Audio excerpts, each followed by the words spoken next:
All right. That was a good sigh. That was a good sigh, and that's a good way to start this episode, is sighing at the audience and not knowing how to do a cold open. I think that they love that shit.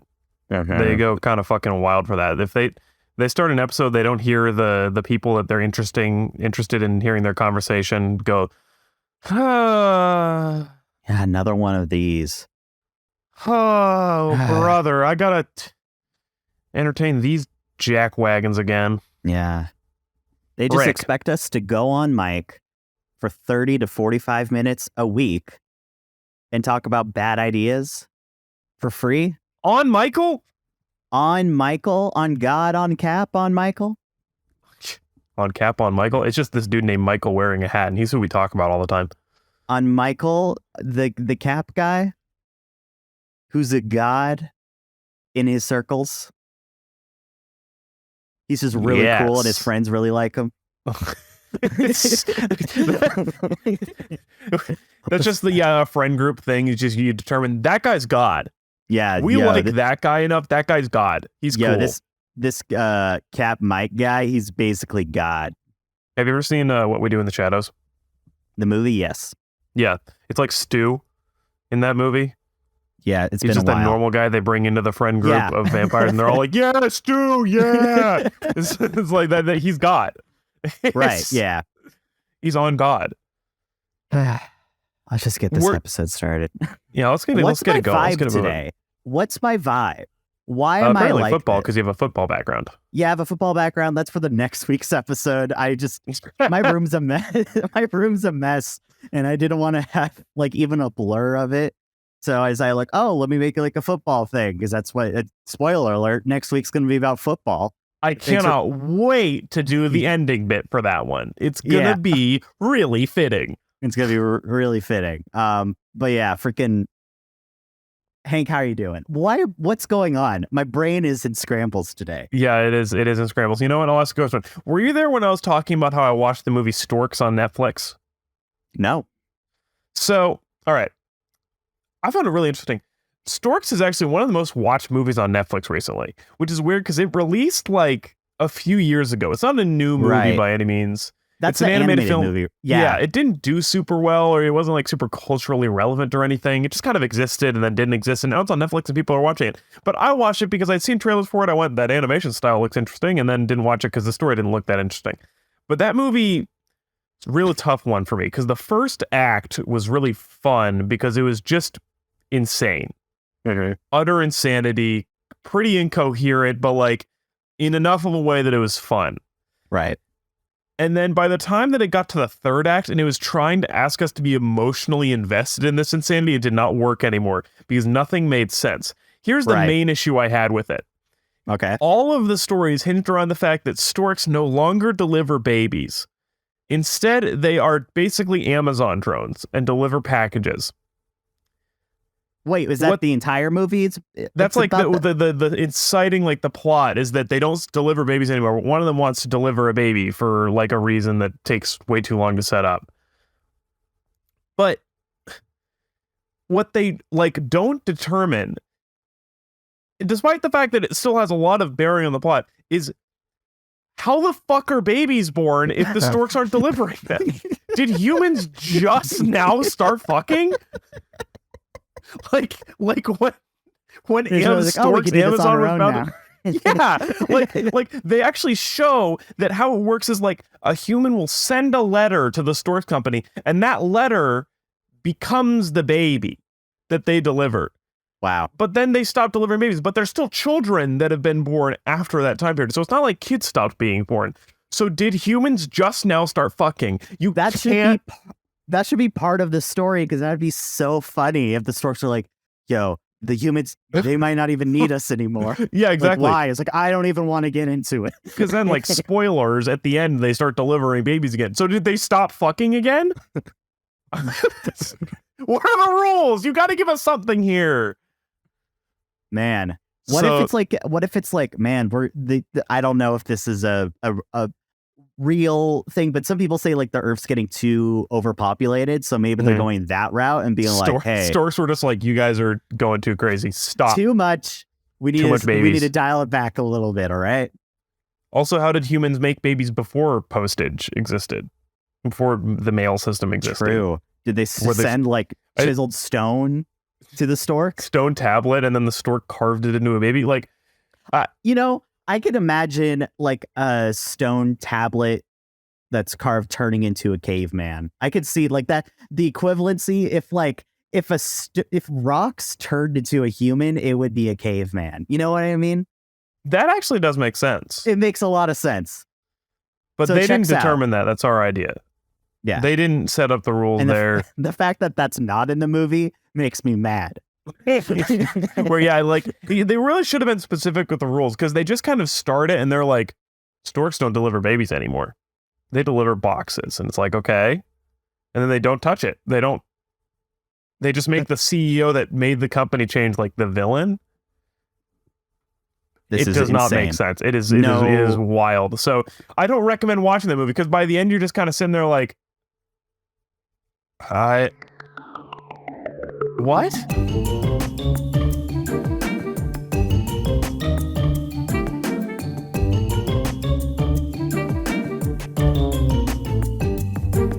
It's And today's What? episode's all about storks, right? no, it's not. It's about Mars orbiters. Hey, This has welcome to No Good bearing. Ideas. Welcome to No Good Ideas, where we talk about all sorts of bad ideas throughout history, pop culture. We're going to cover it all. I'm Hank Farr. Oh, I'm Brad. I thought you were going to introduce me, but that's fine. Yeah, no, I'm giving you. I'm not carrying all the weight here. You know Yeah. who you are. Yeah, I know. You know who I am. You can do a little bit of the work here and introduce yourself. I'm so Nah. exhausted from carrying this. I'm not going to say that. Bradley definitely does almost all the work on this podcast. Behind the scenes, maybe, but as apparent from this episode, it's all you, baby. I ain't doing nothing. Alrighty. Since you're not doing shit, I'll get to storytelling, because apparently Okay. I have to do this today. It's August 21st, 1993. My birthday. It's your birthday. Before Yeah, I was born. it's your pre-birthday. Yeah. Did you know they actually had a celebration every day for Bradley will be born today in, checks watch, 5 years. Yeah. It's been going on. Yeah, they were ready for you it. know, BC. It was Bradley Christ. It was before. Come on, let's get Brad out here now. You didn't use the B for Bradley? I'm utterly confounded by that logic. But because it was before There's a that. B. You use it for Bradley. Come on with something else for the C. But we have to say that it was before Bradley was out here. So what we're gonna There's do? got to be a synonym for before that starts with C. I'm going to go to thesaurus.com and right now Okay. I'm going to. I'm searching. I'm writing before, and it's going to come up with something that starts with C. Brad can't be here because he isn't born yet. That's Well, it. fuck. There's nothing that starts with C. It's Brad can't be here because he ain't born yet. There you go. That works better. There you go. And that's I'll accept that answer. continue. So it's my birthday. Yeah, it is your pre-birthday in 1993. The Mars Geoscience and Climatology Orbiter is orbiting, guess what? Mars. Whoa. It had been launched on September 25th, 1998. Also That's my birthday. Really? Yeah. Yeah. All the significant God. dates involved with this orbiter are our birthdays. Isn't that crazy? I keep thinking your birthday's in October, but now I'm remembering it's in September. Yep. I'm sorry. I'm a great friend, but for some reason, did you have like did you have a different birthday on your Facebook for a long time? Yes. I think That is still why. is. Yeah. Yeah. Yeah. It's offset. That is why. So this $813 million project was built to determine the elemental and mineralogical, big words, sorry, I can't do it, makeup of Mars' surface, define its topography and gravitational field, and learn about its seasonal cycles and atmosphere. However, at 8 p.m. Eastern Standard Time on August 21st, 1993, all communication is lost with the orbiter. Oh, no. We don't know where it is now. It might have flown off and is now orbiting the sun, or it might have gone into Mars' orbit and burned up. Still. Yeah, it's toast.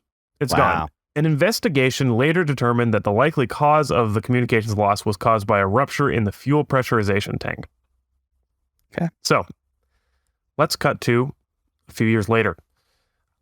This orbiter was lost, and the cost of the upcoming International Space Station was also rising. So we just lost $813 million off into space. They could have given that $813 million to me, just as useful. Yeah. Can you imagine how cool of a freaking Lego thing I could build with that? Dude, that would be everything. You'd build everything. This would be everything if they just gave me, like, what NASA should do is go like, okay, we're working on a $460 million orbiter, but it might crash. Let's give it to Hank. Yeah. You'd build an encyclopedia of everything. It's actually a pretty great idea. That would be pretty radical. Yeah. Just build every single thing in like an encyclopedia. That sounds like fun. You got connections. Do it. I've got connections. I'm connected in that space. Yeah. So, this orbiter is launched by NASA in 1998, December 1998. So a little bit, you and I now exist by the time that it is launched. Unfortunately. Oh wait, I skipped ahead in the story. I'm an idiot. Sorry. What? I skipped it. I skipped ahead in the story. I skipped ahead in my notes by accident. Oh no. Read a couple lines ahead. My bad. So it's the 1990s that, they lost this orbiter, and NASA is facing cost pressure due to losing this and the expensive International Space Station. The Clinton administration is pressuring them to make some lower cost things. Kind of try to lower the cost a little bit of some of their other operations. So they begin developing smaller spacecraft and research craft to do their research work. One of these objectives is to continue the research that they were trying to do on Mars's surface and atmosphere. So they develop the Mars Climate Orbiter. Very similar to Mars Geoscience Climatology Orbiter because it's the same goal. But this is a much smaller orbiter that is designed to orbit Mars on an elliptical orbit. And while it can do its own research, that's okay. That sounds like I'm a Facebook user. Do your own research. It's capable. Doing its own research. Sure, it believes in QAnon, but yeah. This vessel believed in QAnon before. It was cool. It knew about the swamp. So it's got research equipment, but it's a big part of its purpose is that it is a communications satellite with the Mars Polar Lander, which is a lander on the surface that is studying the makeup of Mars' surface. So, the Mars Climate Orbiter is launched December 11th, 1998, as I mentioned earlier. And because it has to be smaller and lower cost, it's actually designed to be asymmetrical. It only has one solar panel instead of where there might have been two, like with a lot of spacecraft you see they have two symmetrical ones. Right. It just has one, which means that it's subject to rotational force by solar winds hitting the solar panel and causing it to spin. As we all know, continue. I mean, I think... You watch Star Wars? Count Dooku has a spaceship that has a sail that uses solar winds, and that's not real, but solar winds exist, and they make things move.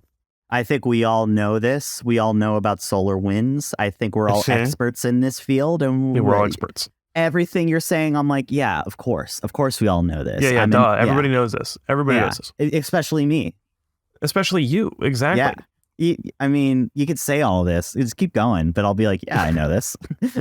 So, they need a way to design it so that it can correct its own trajectory and rotation because of the fact that it can be caused to rotate by solar winds. Right. So, and this is where some of these things that I'm about to tell you, I don't even understand, but you can get the idea of what's going on.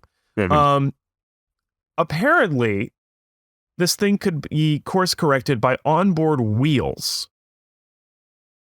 I don't know how that works because there's no ground for it to put its wheels on. It is in space. Just land on just go a little, keep going down until it finds something. Stop at the gas station over on the asteroid belt. Just a quick pause.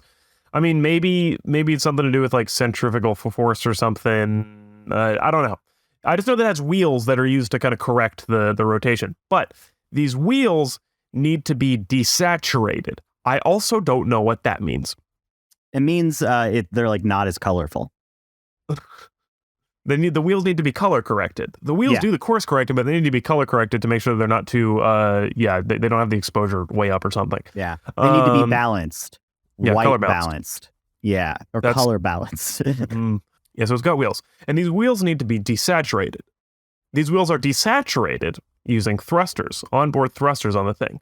How thrusters desaturate wheels and why that's important, I don't fucking know. Well, But of course it's I know, important. but I'm not going to tell you. Oh, okay. Yeah, because you're an Yeah. expert in this. I forgot. Yeah, I'm an expert. Why would I have to tell you? So they've got these thrusters that desaturate the wheels, which help with the course correction of the vehicle. NASA has developed all of the calculations for these burns with metrics commonly used within the scientific community. Newtons of force per second, which is done in the metric system. You might be starting to recognize where the story is going because many of you have heard this story before. I haven't, but let's hear. I think you have. I think you know what I'm talking about by the end of this. The Um, only space story I know is the one with the pencil and the Russians will be like, the U.S. designed this crazy pen. which is that was- also a stupid story. it is I can dumb debunk and that. it's not true. Exactly. Yeah, it's Yeah. stupid, fake, and sucks. And I hate when people say that story. The Russians use a pencil. Graphite can disrupt space equipment. And so if it could break off and go and cause an explosion or something. So I guess if the Russians wanted to get detonated in space, sure, they can use a stupid pencil. Yeah. Yeah. Anyway, NASA is calculating the force of these thrusters with newtons of force per second. However, the contractor, Lockheed Martin, that has the ground computer that's managing and calculating these thruster burns, is doing them in pounds of force per second. They're doing it in imperial system. whoops. So this is a commonly told story about how there was a NASA spacecraft, and no, it's told wrong. I've heard it told where NASA was collaborating with the Europeans on developing a spacecraft, and they were conflicting on using imperial and metric systems, and because they were using both, some calculations were off, and it sent it flying off into space. That's not how this went. This was actually all in the US. This was internal. This was not like a country's thing. Imperial units were still widely used within the launch systems industry. And so Lockheed Martin was managing this in Imperial. And because of this, 1 pound of force per second equals 4.45 newtons of force per second, or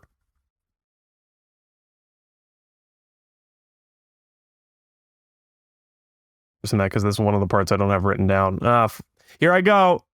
I'm Googling something. I will say you did freeze there for a second. So you immediately, when you started like fact checking yourself, you just went, which I will be leaving in the podcast because I think is very funny. Anyway, continue. No. Yeah, I'm having weird freezing with today's Discord. I might want to restart my computer after this episode. All right, that's good. Just to be safe. So, let me make sure I've got that right. Oh, yeah. Okay, so it's 1 pound of force equals 4.44 newtons of force per second. And so, because it's being calculated, it's like the file storage or something on board on this ground computer. We're calculating it in pounds or storing it in pounds. They're undershooting the amount of force needed by a factor of 4.45. So they're using way less force than they need to be. And so because of this, they're having to correct way more than they were expecting to have to. And like something's up. Stuff gets offset because of the fact that there's very big issues with the systems at play here. And eventually, as the orbiter is approaching Mars's orbit, the NASA is starting to notice that something is off. But basically, by the time that it is arriving at Mars's orbit, it is too late for them to really correct what they were trying to do. So they're not even able to. They didn't actually know exactly where the orbiter was at that point. Like they'd kind of lost track of its exact position. So they didn't end up even doing any thruster burns to try and recorrect it by the time it reached Mars's atmosphere. And so it ends up going into orbit. So it was like, it was still close enough. It didn't just launch into space like super far away and entirely miss Mars. It actually made it to Mars's orbit. But when it hit its orbit, it goes around behind Mars where they lost radio contact, and then they wait 20 minutes waiting for it to come back around, and they never heard from it again. Aw. So what ended up actually happening was it, with later calculations, figured out where it was and determined that the lander actually went way, way below the threshold for like where you burn up in the atmosphere on Mars. So it probably actually violently skipped off of the denser surface of Mars and either burned up, just got destroyed, or skipped off into heliocentric orbit, off into space. And then it kind of becomes true that it flew off into space and was never to be found again. But so in the aftermath of this, they've lost 2 Mars orbiters now. But they're going to try again, right? Damn right they did. And this time they learned from their mistakes. So Lockheed Martin was actually not like held responsible or blamed for what ended up happening with this orbiter. Wild. NASA basically attributed it to communications issues and faulty training in training people to be using the right unit. So they sort of took responsibility for it. They didn't say like their fault. These guys suck. They used Imperial. These guys are stupid. We use metric and we're cooler. They were like, hey, it was a lack of communication. And so because of this actually was an important learning thing for NASA working with contractors, other countries, etc., to make sure that everybody's always using the same metrics for measurements so that you don't lose your landers off in space or get them absolutely frickin' torched in Mars's orbit. That's a scientific term, right? Frickin' torched. Yeah. They use that's actually a unit of measurement. It goes like there's a few of them. They're like a little burned, kind of toasty, nicely cooked to frickin' torched is like the highest scientific measurement for like how burned up something gets. If you see a bunch of scientists in a room and they're all wearing sunglasses, you're like, oh no, it's someone just got frickin' torched. Someone got frickin' torched by the boss. Now they all got to put on their NASA sungies. That's my new term for sunglasses I just made up. Sungies? Sungies.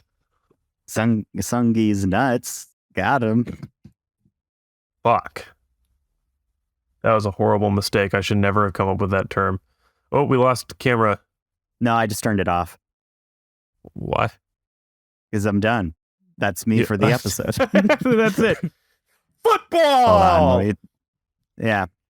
Football and back. That was a joke that I thought was going to be funny, but now realizing it's going to make editing this podcast a lot harder. So that's awesome. Have fun. Yeah. So that is the story of how a units of measurement difference launched a NASA spacecraft off into space or burned up in the Mars atmosphere. The real story, not the kind of anecdote that I've heard a few times from a few different sources, that it was like something about the US and Europe, and like the US is dumb because they use Imperial and actually Europe's pretty cool because they use metric. NASA uses metric because that's what scientists use. But some other people in the US were using Imperial because it's what we use right here. Same with the UK. Yeah. And that's the true story. And that is why not having good communication over which units of measurement you're using in your scientific project, especially if you're launching a super expensive thing off into space, is probably a bad idea. So the real bad idea is the friends we couldn't communicate with along the way. And that friend being the Mars climate orbiter. Yeah. Absolutely. Mm-hmm. That makes sense. Wow. So yeah, not a super like funny story. It's very science words and the thrusters and the wheels somehow got offset. But that's super interesting because I literally have never heard that story before. Really? I've heard it from a bunch of that one's a similar one to the whole like Russia just used a pencil one, where you'll see it like posted on like Reddit and shit, and I people are like, growing up, I'd go to like a gag shop, not the one where we're from, but in a different city. Whenever we go there, we always go there. And they would sell the Russian space pen, and it was just a pencil. Yeah. Yeah. And as a little kid, when you don't know the full story, you're like, that's hilarious. And then got him. Freaking. They kicked our asses once again. Yeah. Nah. Damn. Yeah. Nope. Not a true story. So, yeah, I mean, there's so many anecdotes, and I don't want to like make it sound like I'm saying like, oh, any story that's saying that like Americans miscalculated something in space is wrong. That's not my point here. It's just like these two anecdotes that I've heard quite frequently are range from blatantly incorrect with the Russian pencil one to kind of oversimplifying and twisting the nature of the story and the nature of the error a little bit. So what you're saying is do your own research, right? Yeah, exactly. Do your own research, but the only valid source for research is Facebook. Yeah. You need to understand that. Anything you see outside of Facebook, lying to you. If you see any source that ends with .edu or .gov, burn it in the trash. Yeah, EDU stands for in the trash. EDU stands for Eat Dicks University. Yeah, got him. Take and, that. Higher education. What was the other one? Gov. .gov. Help me out here. I'm blanking on an acronym for .gov. Get out. Vertigo, the movie from Alfred Hitchcock. Hank, what's your good or bad idea of the week? Wowzers.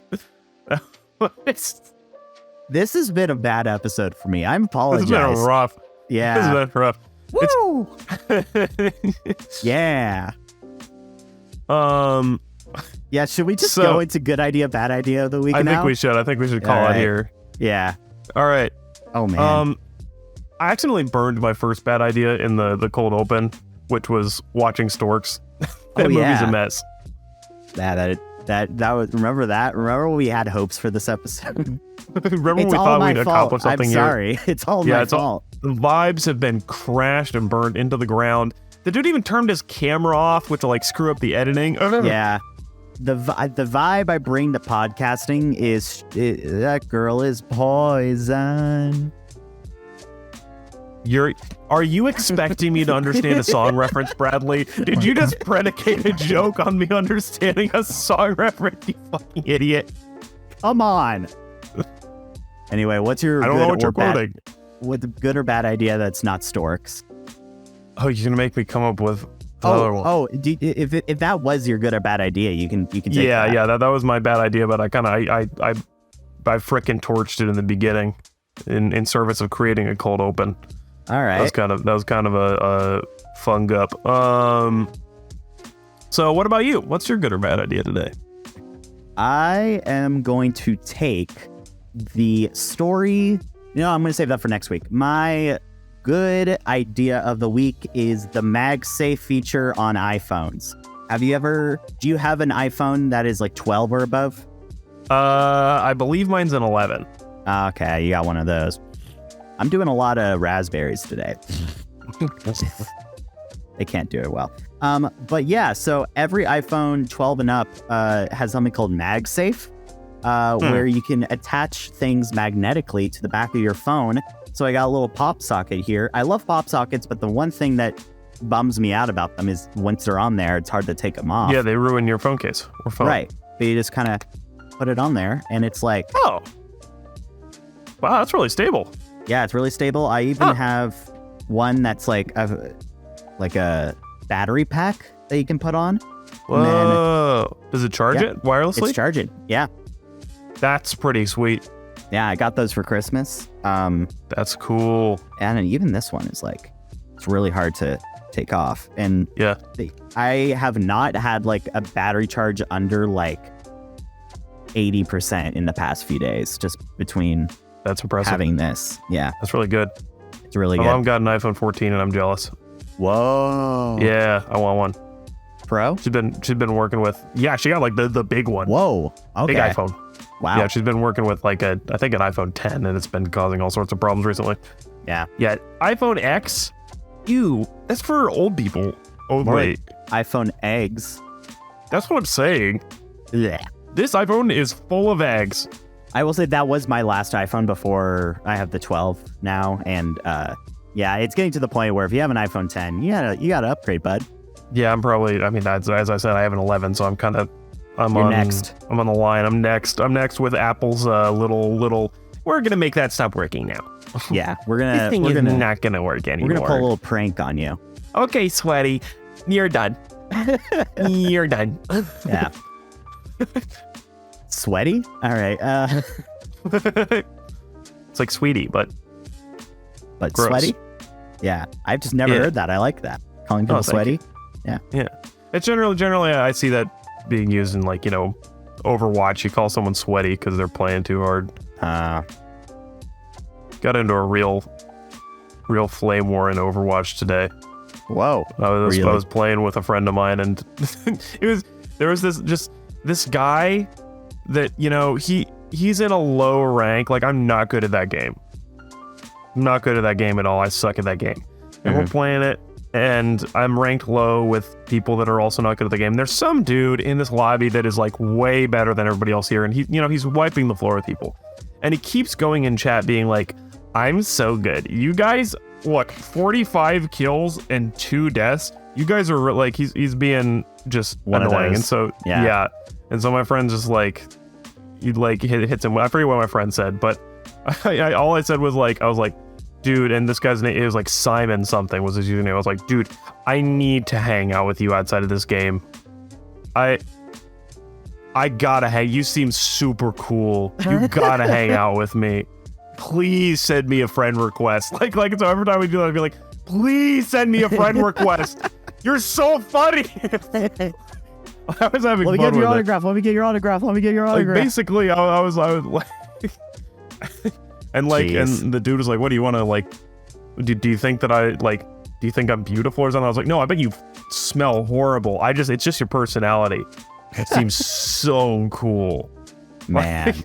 So yeah, that was my little Overwatch flame war. What a good story today.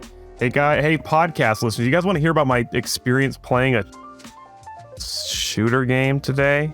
Yeah.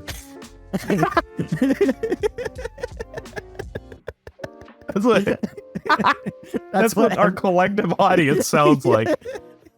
It's just Oh God. All right, Bradley, where can we find you online? Oh my God. Yeah. We both realized, okay, we gotta call it here. This is done. We're done. Hank, you go first. Alrighty, you can find my animation work at youtube.com/Hank Farr.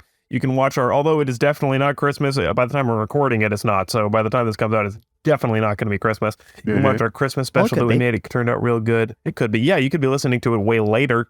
Yeah. And it's Christmas, so you can watch that. You can also be listening to it earlier. So true.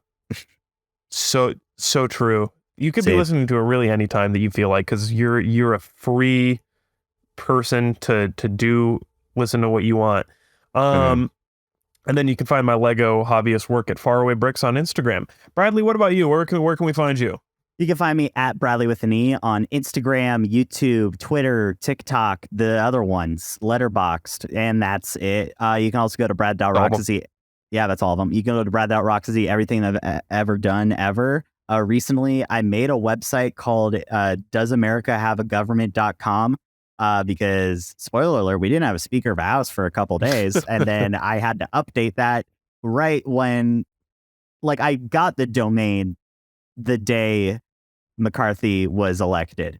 So it was kind of a bummer. I thought it was going to go on for a little bit longer, but... Hey, you can use it for government shutdowns. I was going to say, I'm going to keep it for government shutdowns. So if you're ever curious if the U.S. has a government or not, you can go to DoesAmericaHaveAGovernment.com and it'll tell you just straight yes or no. Bradley's got you covered. Yeah. Or you could do that, and I should probably preface that with, and you don't have to do one or the other. You can review this podcast, No Good Ideas, anywhere you can review podcasts, preferably Spotify and Apple Podcast. You can also follow us at No Good Ideas Pod on Instagram, TikTok, Twitter, YouTube, but it's youtube.com/@NoGoodIdeasPod, because that's just the way they do it. But you can also just look up No Good Ideas Podcast and you'll find it easily. Yippee!